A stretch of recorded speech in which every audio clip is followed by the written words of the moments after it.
عارفين الكلمة بتاعت دماغه مسوحاه؟ هي الكلمة دي مش بتمشي لفرد واحد، هي تقريبا ماشية علينا كلنا عندنا أفكار في دماغنا بتسوحنا، أو أفكار بتقلل منا، أو أفكار بتحسسنا إن تعبنا ده راح على الأرض، أو أفكار بتقولك لا مش هتنجح، لا مش هتحقق، لا مش هتقابل ناس كويسة، لا هتفشل تاني زي ما فشلت قبل كده.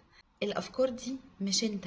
الأفكار دي ممكن تبقى نابعة من خوف قديم، ممكن تبقى من أسلوب تربية غلط اتربيته، من إن مخك مش عايز يخرج ويعمل تحديات أو يواجه تشالنج جديدة أو يعمل أي خطوات جديدة في حياتك، هو عايز يأنتخ. فما تسمعش دايما لأفكارك وراجعها.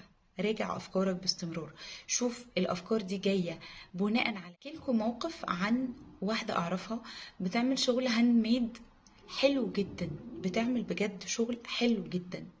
هي الوحيدة اللي مش شايفة كده، كل الناس شايفين ان شغلها عظيم، لكن هي الوحيدة اللي مش شايفة كده. هي دايما بتمسك الشغل بتاعها تفصصه، تنقي اي عيوب فيه، حتى لو العيوب دي فعلا مش متشايفة، محدش شايفها، يعني هي بس اللي شايفاها. ففكرة ان انا ابقى واثق في نفسي، ان انا ابطل اقارن الحاجات الحلوة في الناس بعيوبي. المقارنة اللي غير منصفة دي طبعا هطلع منها خسران. انا ببص على حاجات حلوة في الناس وبقارنها بالعيوب بتاعتي، فطبعا هفضل واقع طول الوقت. طيب ما هي الناس اللي انا بقارن بينها وبيني دول عندهم حاجات ضعيفة في شخصيتهم، عندهم عيوب، عندهم مشاكل، عندهم عيوبهم وعندهم وقعاتهم فأنا ليه أقارن الوحش فيا بالحلو في الناس التانيين؟ ما أنا دايما هبقى خسران. أنا محتاجة أقارن بين أنا دلوقتي وأنا من شوية، واشوف هو انا ماشي كويس، ماشي احسن ولا بقع. طب انت وقعت في ايه؟ طب ظبطه، طب تعالى نشتغل عليه. هي فكرة ان انا اتقبل نفسي. لو انا عايز اقول باختصار، لان موضوع الثقة بالنفس ده موضوع كبير قوي، بس لو انا عايز اقول باختصار ازاي اشتغل على الثقة بالنفس، ازاي اتقبل نفسي، ازاي اكون حاجة كويسة، لان ده موضوع كبير وبياخد وقت، بس هقول لكم حاجات بسيطة تتعمل. اول حاجة ما قارنش نفسي بحد، لان دايما المقارنة بتكون مش منصفة.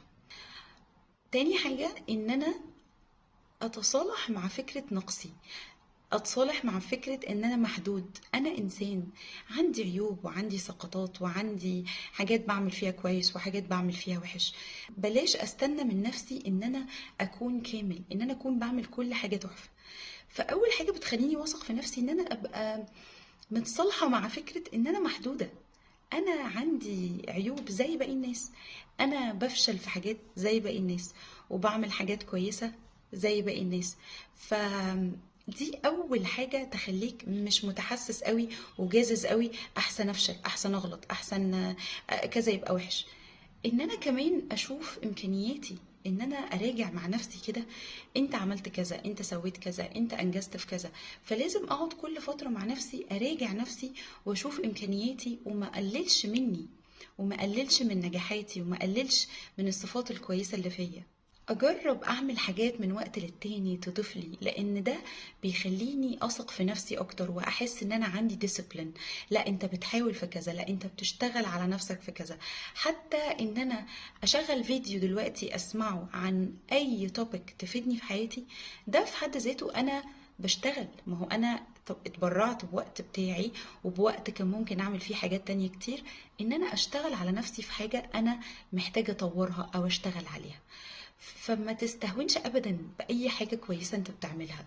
فكر نفسك دايما بكل نجاحاتك، بكل الانجاز اللي بتعمله في حياتك. واخر واهم حاجة، راجع افكارك، لان الافكار دي مش دايما بتبقى صح. كل الافكار اللي شغالة في دماغك دي اتحكم فيها، والخبر الحلو ان التحكم فيها فعلا مش صعب. بالوقت ومع التكرار ومع انك دايما بتراجع الافكار اللي في دماغك، بتبدأ انك تتكلم مع نفسك كلام كويس، وده ممكن يساعدك جدا جدا في انك تكون واثق في نفسك.